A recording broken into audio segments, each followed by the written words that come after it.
People have told me for 3 weeks now, write your speech, write your speech. How do you write a speech for this? How can a speech do justice to this hall? Now, I know that a speech is written to give you some order in your mind.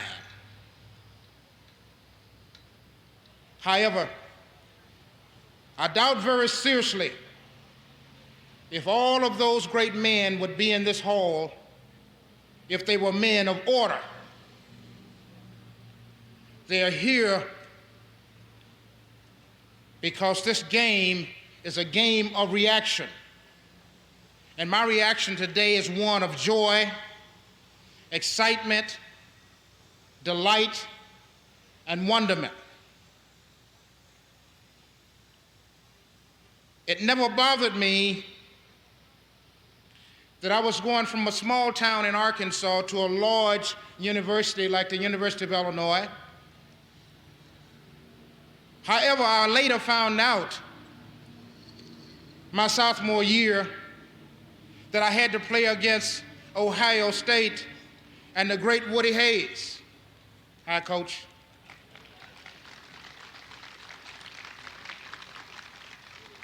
By the time my 3 years of varsity athletics was up, Coach Woody Hayes was able to say, I am the only coach in the National Football League that defensed Bobby Mitchell. And he never lets me forget it. From the University of Illinois, after some great days, particularly in track with Ray Elliott and in football with Ray Elliott and in track with Leo Johnson, Paul Brown sent a scout to talk to me about football. And at that time, I had only seen 2 professional football games in my life. I'd seen the Bears play a couple of times on TV. I really didn't have much interest in professional football. I love track. My intention was to wait for the Olympics in '60. My wife said, no way, particularly when Paul said he was going to give me $7,000. I was very fortunate to have Paul Brown. Paul Brown taught me football. He taught me what it means to be a gentleman. He taught me about taking care of family, and he taught me about security. All of those things I have used in my life to bring me to this point. I was fortunate to be in the backfield with the great Jim Brown. My first 4 years, therefore, was very easy because it was Jim Brown up the middle, Jim Brown to the left, Jim Brown to the right, and occasionally a pitch out to Bobby Mitchell.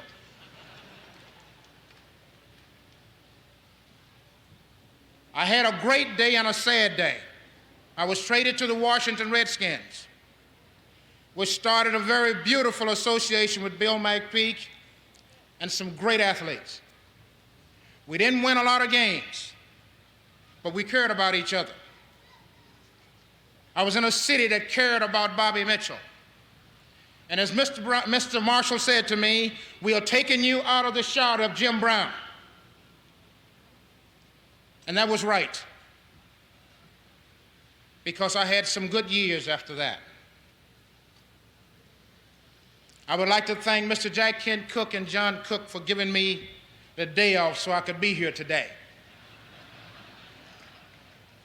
As you go through life, particularly in this game, you go nowhere without family. I feel especially proud today to have my father here, his wife, Ruthie, my mother-in-law, Susan, my brother, Joe, and his wife, Betty,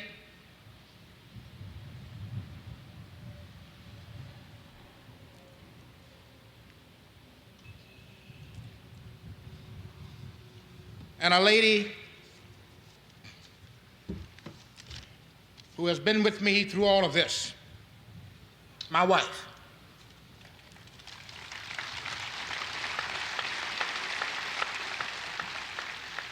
I miss my mother. I wish she could be here today. God, how she would laugh. She would be exceedingly happy that her son has made it to this point. She never understood this game of crashing into one another, beating up on one another, and she never understood why they wanted to hit her son. And she always wanted me to run fast and beat them back. Well, Mother, I love you, and I outran them and I beat them.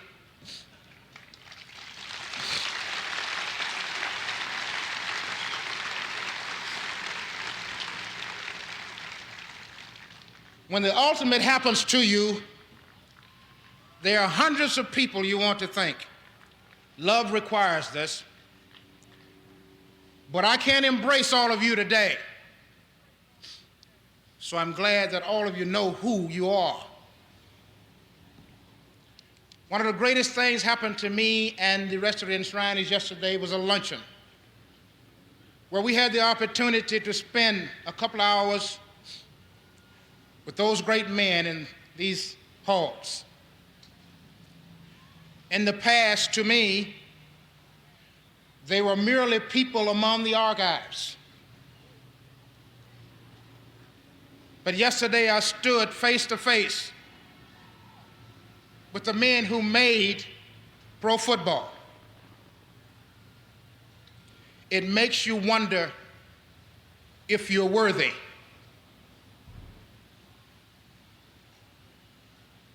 I have always wanted to be recognized and respected. My enshrinement today tells me that I'm recognized. The love of my family and all of my friends tells me I'm respected.